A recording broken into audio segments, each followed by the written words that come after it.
We're just waiting on the live stream to pick up, so give us about 30 seconds. No worries.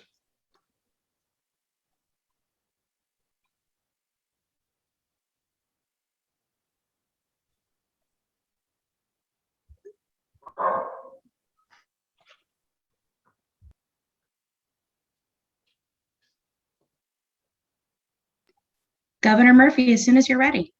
Thanks, Michelle. Good morning, everybody, and thank you all for joining us. I'm joined by a cavalcade of stars this morning. Senate President Steve Sweeney, great to have you, Steve. Labor Commissioner Rob Angelo, thank you, Rob, for being with us. Assembly Labor Committee Chair Joe Egan, Joe, thank you. Bill Mullen, President of the New Jersey Building and Construction Trades. Bill, always great to have you. We're also joined, I believe, off screen by Senator Fred Madden and Assemblyman Roy Fryman. So to each and every one of you, I say thank you. This morning, I'm honored to be signing, albeit virtually, 4 pieces of legislation that will further our efforts to eradicate the unfair and frankly abusive practice by some unscrupulous contractors of purposely misclassifying their workers as independent contractors. These employers do this for a simple reason: to save themselves a few bucks by skipping out on paying their employees their fair wages and benefits. Workers who are misclassified as independent contractors are not eligible for unemployment benefits, temporary disability benefits, family leave benefits, equal pay, or earned sick leave. They aren't afforded the same health and safety protections as regular employees.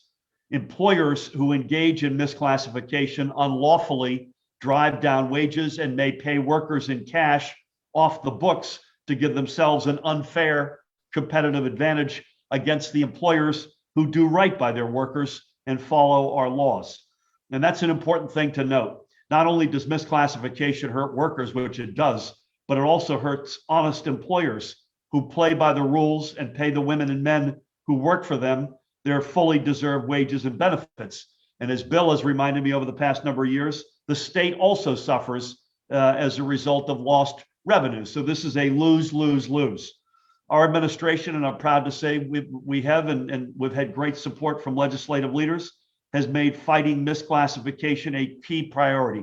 And as a result, New Jersey has become what I would call the gold standard other states look to in building their own misclassification efforts.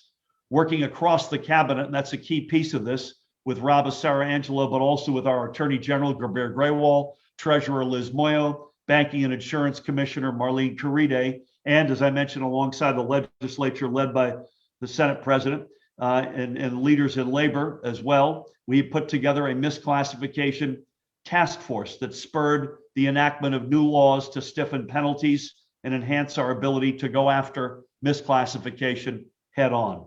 Rob and the Attorney General have brought labor cheaters to justice to win back the lost wages and benefits workers deserved. And right now, as New Jersey continues getting back to work, we're not going to give up an inch here. So today we take the next big step with these 4 new laws that will further strengthen our hand against dishonest contractors. These bills are going to streamline our abilities to identify and root out misclassification at its source and implement stop work orders, at job sites or offices of violators. They will strengthen penalties against employers who fail to comply with the stop work orders and ensure that employees are paid during the first 10 days of a stop work order. And through a new Office of Strategic Enforcement and Compliance, that'll be within the Department of Labor and Workforce Development, we will more effectively be able to continue the whole of government approach and public-private cooperation that has helped us crack down on misclassification.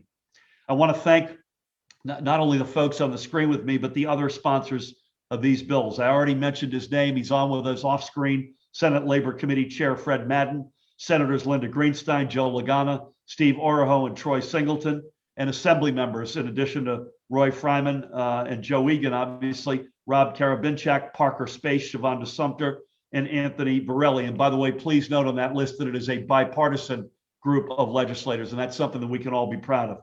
In 2018, a Department of Labor audit found more than 12,300 cases of workers being misclassified, totaling more than $460 million in underreported gross wages and $14 million in lost state unemployment and temporary disability contributions. And as Rob would want me to remind everybody, this audit only covered 1% of employers. The true cost of misclassification is much, much higher. That cost doesn't just drag down families, it drags down our economy and penalizes the vast majority of employers who do the right thing and play by the rules. So as our economy continues to come back from the pandemic, we're going to fight tooth and nail to make sure our working families get every penny they deserve and every penny they work hard for. Before I turn things over to the rest of our panel, let me just say two other quick points. First, to the women and men of labor, we're going to do all we can to ensure that you receive the fair wages and benefits you deserve, and that the unfair practice of misclassification is erased in every industry across New Jersey. And to the dishonest contractors out there who insist on trying to flout our laws to save yourself a few bucks at the expense of your workers, we are either going to bring you into compliance or we are going to put you out of business. And I'm proud to sign these bills today in a few minutes. It is now my pleasure to introduce a great partner in governing this state, one of New Jersey's great champions for organized labor. He lives it himself, the president of the New Jersey State Senator, Senator Steve Sweeney. Steve? Governor, thank you for doing this. And I want to thank the sponsors too, Joe and Fred Madden. You know, people don't realize how much we get hurt in the state by this misclassification.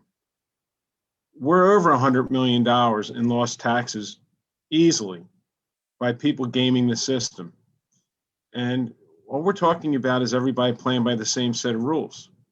You know, Governor, as you noted, so many people wind up losing out on benefits that this state has created to help workers.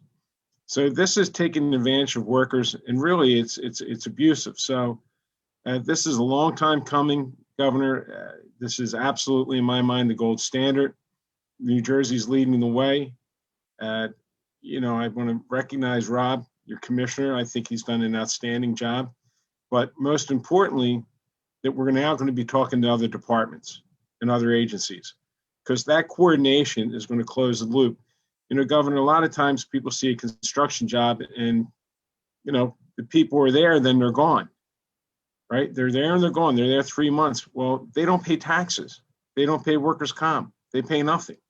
And they leave the state and, you know, they enrich themselves in other places. So this is long overdue. Governor, I can't thank you enough for doing this. The sponsors that were involved in it, because New Jersey really is the gold standard when it comes to protecting workers, period, making sure that they get the money that they deserve and the benefits that they should be getting and not being taken advantage of. So thank you, Governor. Steve, amen to all, and thank you for your leadership on this and so much else. We just got through a great budget. We're recovering from the pandemic, and you've been right at the front of all of that. So thank you, and thank you for today's leadership as well. Let's switch over, if we could, for a minute and hear from the other chamber represented on the screen. Another great labor leader, great leader, period. The chair of the Assembly's Labor Committee and a guy who lives labor every day of his life, Assemblyman and Chairman Joe Egan. Joe, good morning. You hear me all right, Governor? Good. Good morning, Governor, Senate President, Bill, and Commissioner. You know, you said in your statement, Governor, it's a big step. It really is a big step. And Steve and you both covered everything. It's going to give Commissioner, who's doing an outstanding job, the tools that we need to make this right. It's a long, long time in coming. And as you also noted, it's a bipartisan bill. So everybody recognizes how important this is. And I can't thank you enough, as Steve said, and Bill, for your leadership, and Commissioner, everybody involved. Thank you so much for everything. Joe, thank you right back. We wouldn't be here today without you, and bless you and the whole family, and thanks for your leadership. Next up to bat, another great leader, in this case, the president of New Jersey State Building and Construction Trades Council, not just a great labor leader, but a great leader on a whole lot of the issues that underpin the fact that we are the nation's quintessential organized labor state, and that includes leading on misclassification. Yeah, let's hear from President Bill Mullen. Bill? Thank you, Governor. Am I online here? I guess I'm on. Governor, thank you on behalf of our 150,000 members throughout the state. Want to thank you, Senate President Sweeney, sponsoring the Assembly, Joe Egan, and I shouldn't forget Craig Coughlin, who posted it, and my friend Fred Madden, who's the chairman of the Labor Committee in the Senate. You know, what these labor laws do, they level the playing field, not only for workers, but as you said, Governor, for employers who play by the rules. They live in the building trades, and most people who work and live in the private sector live in a very competitive world. There's nobody handing anything anyway. You have to be competitive. You have to be out there every day and be on top of it. And the governor, Joe and Steve have said it all, and you said it all. But I just like to go that Governor Murphy has made a commitment to New Jersey and to the building trades to enforce the labor laws here in New Jersey. I'll be honest with you, I've been doing this a few years, and a lot of people have tried and never got anywhere. But the governor, he's not spinning his wheels. He's going full forward into this, full force. As Steve said, he's created a task force of labor, Treasury, the Attorney General, and the Banking and Insurance Commissioner. A lot of people don't realize how much workman's comp is being cheated and lost in New Jersey. So, Governor, just on behalf of our 150,000 men and women, I can't thank you enough for your leadership and for your commitment to the building trades here in New Jersey. Thank you, Governor. Bill, thank you for that. You and Steve and Joe from moment one have stressed two things, and I think the bills today underpin that, both of them. Number one, it has to be a whole of government approach. As good as Rob might be, you need more than, you not only need legislative leadership like Steve and Joe and Fred and Roy and others, but you need a multiple cabinet approach. And secondly, the other point, Bill, that you've been made since day one, you need the right laws. And we're taking a big step in that front today, but you got to enforce the darn laws as well. You can't just have the laws on the books. You got to have teeth that enforce them. So for all of the above, Bill, thank you for your leadership on this and so much else. Last but not least, before I sign these into law, again, a terrific commissioner. I'm honored to serve as a colleague of his, the Commissioner of the Department of Labor and Workforce Development, Rob Sarah-Angelo. Rob. Thank you, Governor. Thanks, Senate President Sweeney and Billy and Chairman Egan for being here. Just real quick, Governor, you talk about what you just said about the importance of having the laws and having the teeth. It's also important to know this is our second package of misclassification bills. We had our task force a year and a half ago. We made a set of recommendations, also passed overwhelmingly bipartisan last year. And so we're still working iteratively with all of our colleagues across the cabinet to see what is working, what tweaks need to be made. And that's an important part also of this process, to always be constantly improving, because the bad guys, they're going to try to get around everything we do. So I appreciate everyone's support that this is not a one and done thing. This is an ongoing conversation, an ongoing policy making to make sure that we're doing everything we can for workers and for businesses that play by the rules. Our workforce was tested like it never has been before in 2020. Like every state, our economy was hit hard by the pandemic. We're proud that we delivered $31 billion in unemployment relief to New Jersey workers and small businesses, by the way. But the reality is hundreds of thousands of those workers classified as independent contractors were not eligible for one single dollar in benefits until Congress took temporary action. Many 1099 workers are legitimately self-employed, but many others are simply victims of employers trying to gain a competitive advantage by illegally shorting unemployment and other benefit systems that have proven so vital over the past 16 months. We at the DOL know better than most that these efforts to strip workers of their rights and the state's ability to provide them benefits are not limited to just construction. But I want to thank Billy and everyone else on this call today who have been advocating on this issue for years, not just for construction workers and the contractors who have been harmed by misclassification, but on behalf of all workers and all businesses across the state who have been undermined by it. As the governor said earlier, workers who are misclassified or deprived of the rights guaranteed to them as employees, like minimum wage, overtime, earned sick leave, equal pay, workers' comp, job protected family leave, health and safety protections, temporary disability insurance, and yes, of course, unemployment. Whether you're working one full-time job and a part-time job, or stringing together multiple jobs with part-time employment, or whether you're making a career change, when you're an employee, these rights follow you from job to job. A few big companies and their allies are spending a lot of money to mislead workers and others into thinking they can't enjoy the benefits and protections of employment while pursuing the flexibility of part-time work. That is a lie and not supported by any law.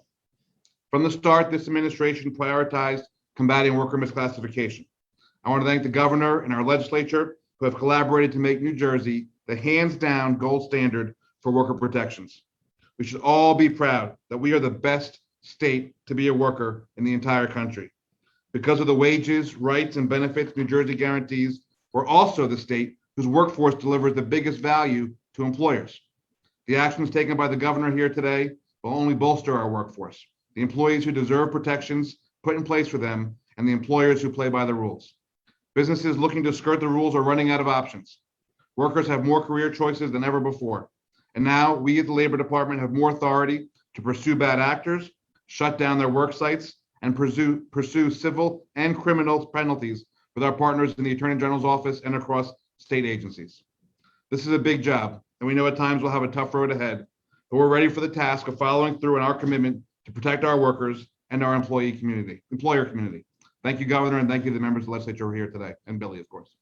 Rob, thank you, man. So let's get at it. I'm gonna sign these herewith. So first one I got is Assembly Bill 5892, sponsored by Shavonda Sumter, Fred Madden, Joe Lagana. The synopsis is it streamlines identification of employee misclassification. First pen is up to bat for Senate President Steve Sweeney. Steve, thank you for everything.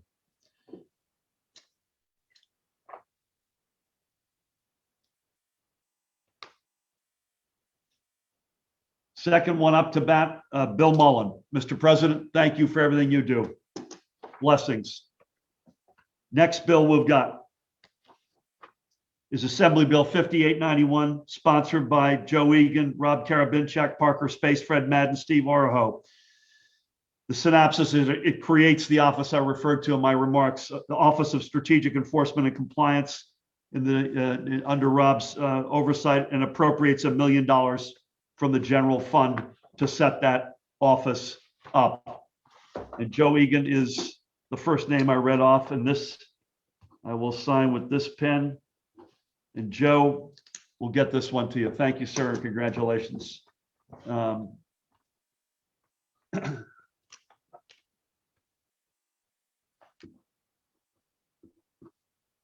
Sarangelo, this one's for you. Enjoy. We'll get this to you. Thanks, Gov. Next one is Assembly Bill 5890, sponsors Anthony Varelli, Fred Madden, Linda Greenstein. Synopsis, it concerns enforcement of employee misclassification and stop work order laws.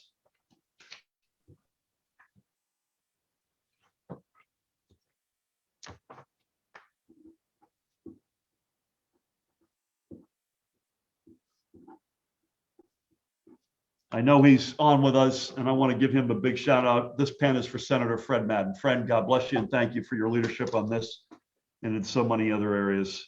And last but not least, Assembly Bill 1171 sponsors Roy Fryman, Rob Karabinchak, Anthony Varelli, and in the Senate, Troy Singleton and Steve Araho. The synopsis requires the Commissioner of the Department of Labor and Workforce Development to create statewide database of certified payroll information for public works projects.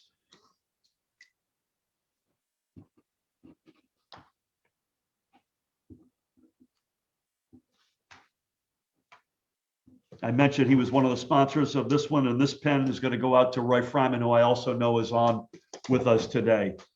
So, ladies and gentlemen, these four bills are now the law of the land. I want to thank Senate President Steve Sweeney, Senator Fred Madden, Chairman Joe Egan, Assemblyman Roy Fryman, President Bill Mullen, Commissioner Rob Sarangelo, and each and every one of you. God bless you all. Here's to better days ahead.